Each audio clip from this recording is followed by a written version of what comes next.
Hello दोस्तों, मैं हूं मोहसिन। स्वागत है आपका अपना चैनल साइको मोहसिन में। दोस्त, आज हम एक ऐसे इंसान से मिलने जा रहे हैं जो विकलांगता का शिकार है और हम लोग अभी रास्ते में हैं और कुछ देर बाद उनसे मुलाकात होगी। उनके बारे में हम लोग पूछेंगे, उनका जानकारी लेंगे, उसके बारे में आप सबको बतलाएंगे, तो बने रहिएगा तब तक के लिए।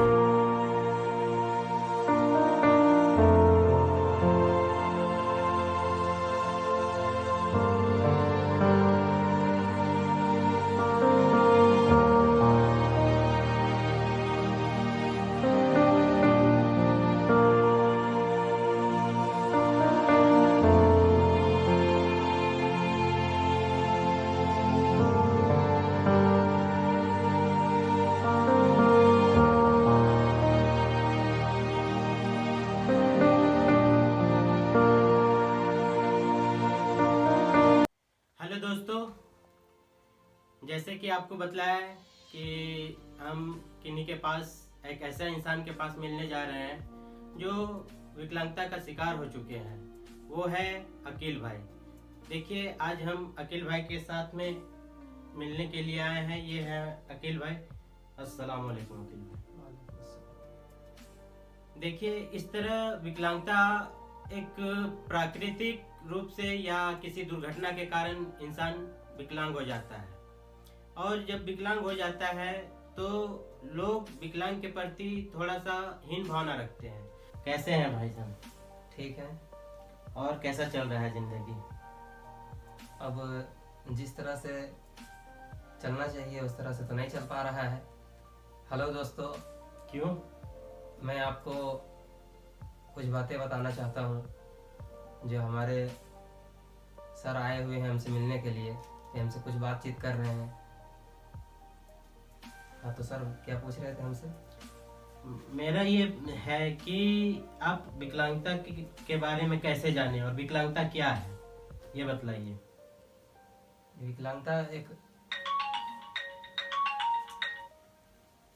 विकलांगता एक तरह का मनुष्य को कमज़ोर कर देने वाली चीज़ें हैं, और जब मनुष्य जो है दुर्लभता का शिकार हो जाता है और उसके शारीरिक या मानसिक रूप से उसके अंदर काम करने की क्षमता कम होने लगती है, या उसके अंदर में विकलांगता कुदरती हो या किसी एक्सीडेंटल केस के जरिए हो, किसी दुर्घटना के कारण हो, चाहे वो मानसिक रूप से हो या शारीरिक रूप से, इंसान को अंदर से खोखला करता चला जाता है, मनुष्य को खोखला करता चला जाता है। और फिर लोगों को उस विकलांग व्यक्ति के बारे में जो है एक तरह की घृणा भावना होना शुरू हो जाती है समाज के अंदर में। बेशक। या बहुत से लोग हैं कि उनको सपोर्ट भी करते हैं, लेकिन सपोर्ट जो है, जो होना चाहिए, जो विचार वो करते हैं एक विकलांग के बारे में कि इसकी कुछ मदद की जाए, मदद के तौर पर कोई करने को तैयार नहीं होता है। हाँ, लोग एक से एक मशवरा देने के लिए खड़ा होते हैं कि ऐसे करो, ये करो, वो करो। समाज में लोग जो हैं उसके प्रति आगे बढ़ने के लिए, उसके अपने जीवन में आगे बढ़ने के लिए किसी तरह का ना वो स्रोत उसको दिखाना चाहते हैं, या उसके लिए किसी तरह का कुछ स्रोत होना भी होता है, तो उसको लोग मना करते हैं कि ऐसे हाल में तुम क्या करोगे।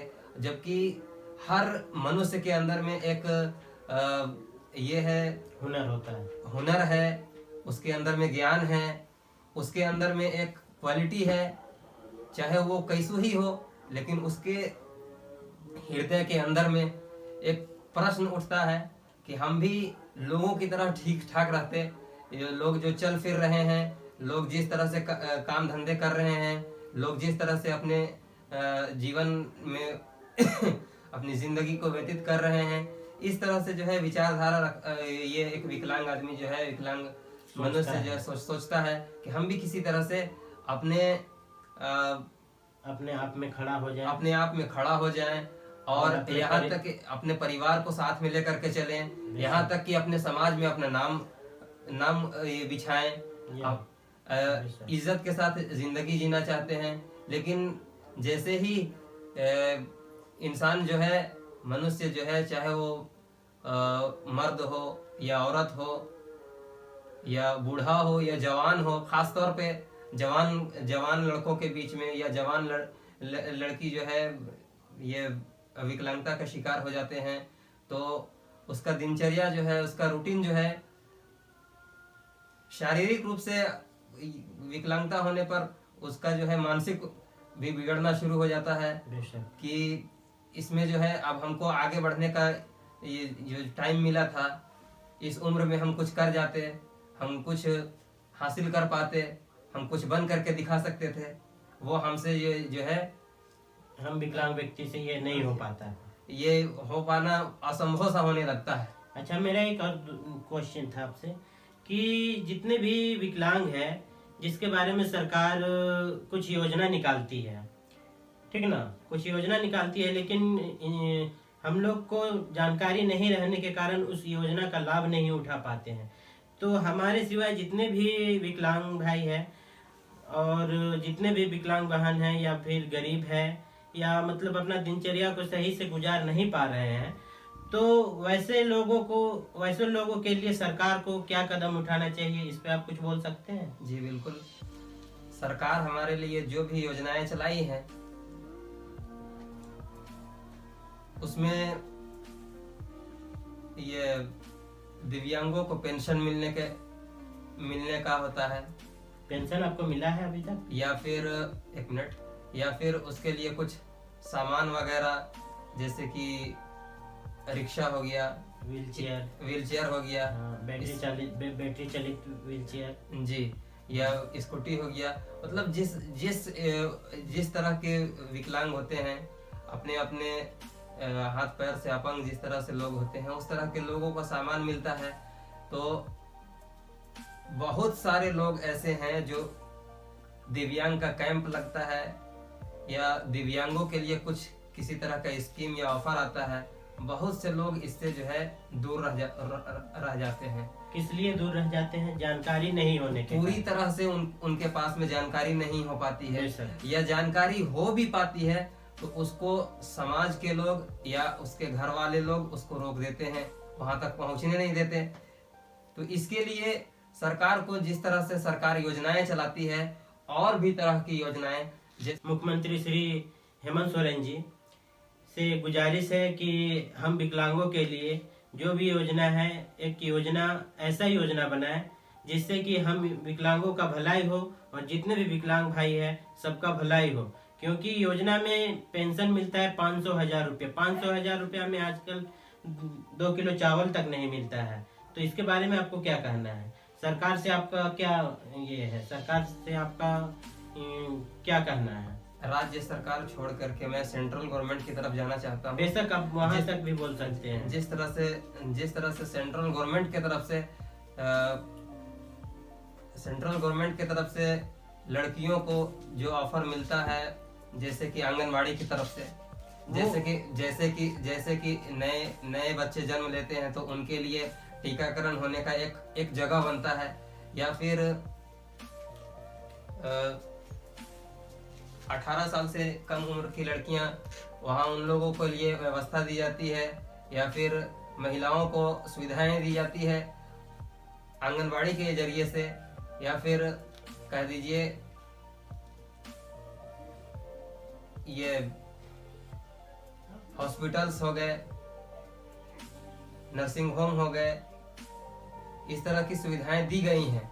लेकिन एक विकलांग ही एक ऐसा मनुष्य है, एक विकलांग ही एक ऐसा परेशान हाल है जिसके लिए उसको कैंप का इंतजार है, या फिर उसको माहाना पैसा आने का इंतजार है। उसके लिए कोई खास तरह की कोई स्कीम नहीं लगाई गई है। मतलब आपका कहना है कि विकलांग लोगों के लिए सरकार कुछ ध्यान नहीं दे रहे हैं? ध्यान पूरी तरह से सरकार ध्यान नहीं दे रही है उसके लिए होना चाहिए था कि जैसे कि ये हम रांची जिला से हैं, उसके अंदर में सदर हॉस्पिटल के अंदर में इसका कैंप लगता है, या फिर ब्लॉक वाइज हो गया तो ब्लॉक के अंदर में। तो आजकल जो है दिव्यांग भी अब भीड़ भड़ाके वाले जगह में रहे तो और बहुत सारे लोग होते हैं, किसी का हाथ नहीं होता है, किसी का पैर टूटा हुआ है, किसी का पैर ही नहीं है, ना उसके लिए बैठने की जगह है, ना उसको सही से खड़ा रहने की जगह है। तो ऐसे हाल में इस भीड़ भड़ाके वाले माहौल में वो क्या कर सकता है? इसके लिए एक अलग से कैंप होना चाहिए था, या उसके लिए एक इंस्टीट्यूशन टाइप का 10-20 करके इस तरह से लोगों को होना चाहिए था। सरकार उसके पीछे हर 30 दिन 45 दिन के अंदर में उससे उसका हाल खबर लेती, उसका पूरा बायोडाटा सरकार रखती, और उसके समाज में लोग उसको किस तरह से देख रहे हैं, ये सारी चीजें जो है उस विकलांग व्यक्ति के लिए जो है सरकार खर्च करती। जो एक बच्चा दुनिया में जन्म ले रहा है तो उसके टीकाकरण के लिए या उसके खान पान के लिए या उसके रिहाइश के लिए हर तरह की चीजें मुहैया हो रही है। गरीब के लिए मकान तैयार कराया जा रहा है, बेवा के लिए उसके लिए भी कुछ न कुछ इंतजाम हो रहे हैं। लेकिन एक दिव्यांग ही ऐसा है जिनके लिए कुछ नहीं, जिनके लिए कुछ भी नहीं हो पा रहा है। सिर्फ उस सरकारी योजनाएं उनके लिए एक सीमित बनकर के रह जा रही है, और वो भी योजनाएं उन तक पूरी तरह से पहुंच नहीं पा रही है। तो दोस्तों, आप जैसे सुने कि अकील भाई बतलाएं कि सभी के लिए सुविधा है, लेकिन हम विकलांगों के लिए कोई सुविधा नहीं है। न कैंप लगता है, न कहीं पर ही कुछ जागरूक करने के लिए कहीं पर ही कैंपेन चलाया जाता है, न अवेयरनेस कैंप लगता है। तो हमारा आपसे गुजारिश है, जितने भी ये वीडियो देख रहे हैं, इस वीडियो को इतना शेयर करें कि ये वीडियो सरकार तक पहुंचे और हम विकलांगों के लिए कुछ ना कुछ ऐसा योजना बनाए जिससे हम विकलांग भी अपने आप पे निर्भर हो सके, अपने बाल बच्चों का जीवन को अच्छा से चला सके, और समाज के हित में हम सब भी काम करने लायक बन सके। तो अकील भाई, आप झारखंड सरकार, हमारे माननीय मुख्यमंत्री श्री हेमंत सोरेन जी से क्या चाहते हैं? हम तो क्या, हम सारे दिव्यांगों के बारे में, या जितने भी गरीब परेशान हाल हैं, चाहे वो औरत हो बेवा के तौर पर, या जवान हो दिव्यांग के तौर पर, या गरीब हो जिसके ऊपर अत्याचार हो रहा हो, हम सारे लोगों के लिए नम्र निवेदन करते हैं। हम अपने सरकार से, हमारी हेमंत सोरेन जी जो है हमारे माननीय मुख्यमंत्री, उनसे हम अपील करते हैं कि दिव्यांगों का अलग से कैंप लगे, और ये सरकार के अंडर में या प्रशासन के अंडर में या कानून के दायरे में रहते हुए 30-45 दिनों के अंदर में इनकी देखभाल होने का एक बेहतरीन संस्था चलाया जाए, और वो हर इलाके में हो, ब्लॉक से हट करके वो वार्ड तक में आ जाए। हमारी ये मांग है, क्योंकि दिव्यांग आज बहुत परेशान हाल हैं। सारे लोगों के लिए कुछ न कुछ स्कीम है, जैसे कि ये अपना घर बैठ करके कमाए, अपना जीवन यापन नहीं कर सकते हैं, कोई जो है अपने बाल बच्चों को अच्छे से परवरिश नहीं कर पा रहे हैं, कि हर तरह के लोग हैं, कि उन लोगों के लिए एक संस्था चल रहा है, किसी न किसी तरह का कमाने का जरिया बन रहा है। लेकिन दिव्यांगों के लिए कमाने का क्या जरिया होना चाहिए? तो सरकार को इस पर विचार करनी चाहिए, और उसको घर बैठे कुछ काम मिलना चाहिए। बहुत सारे पढ़े लिखे लोग हैं, शिक्षित लोग हैं, प्रशिक्षित लोग हैं, या फिर बहुत से लोग ऐसे घराने से ताल्लुक रखते हैं जो पढ़ लिख ना सके हों। अब ऐसे हाल में वो क्या कर सके? इसके लिए हमारी झारखंड सरकार से भी गुजारिश है कि इन तमाम बातों को मद्देनजर गौर व फिक्र करते हुए इन तमाम बातों को WHO तक पहुंचाए, जो वर्ल्ड हेल्थ ऑर्गेनाइजेशन, विश्व स्वास्थ्य जो संस्था है, वहां तक इस बात को पहुंचाया जाए। तो दोस्तों, आप सुने कि अकील भाई क्या चाह रहे हैं हमारे सरकार से, और मैं भी ये चाह रहा हूँ कि जिस हम लोग एक संस्था बना रहे हैं, उस संस्था से आप लोग जुड़िए, जो विकलांग का संस्था होगा जिसमें गरीब और लाचार परिवारों का एक संस्था बना रहे हैं, उस संस्था से जो जुड़िए। और जुड़ने के लिए एक नंबर है जो आपको डिस्क्रिप्शन में मिल जाएगा, उस नंबर में आप कॉल करके आप इस संस्था से जुड़ सकते हैं। और अगर हम सब विकलांगों में एक कम्युनिटी रहेगा तो सरकार जरूर से जरूर हमारी मदद करेंगे। और अगर अकेले अकेले में रहेंगे तो हमारा कभी कुछ नहीं हो सकता है। अगर हम लोग एक साथ हो जाए जितने विकलांग हैं तो सरकार भी हमारे पास आएंगे और हमारी ज़रूरतों को पूरा करेंगे। इसी के साथ हम किसी नए वीडियो में नए इंसान के साथ और एक अच्छा टॉपिक लेके आएंगे। तब तक के लिए जय हिंद, जय भारत।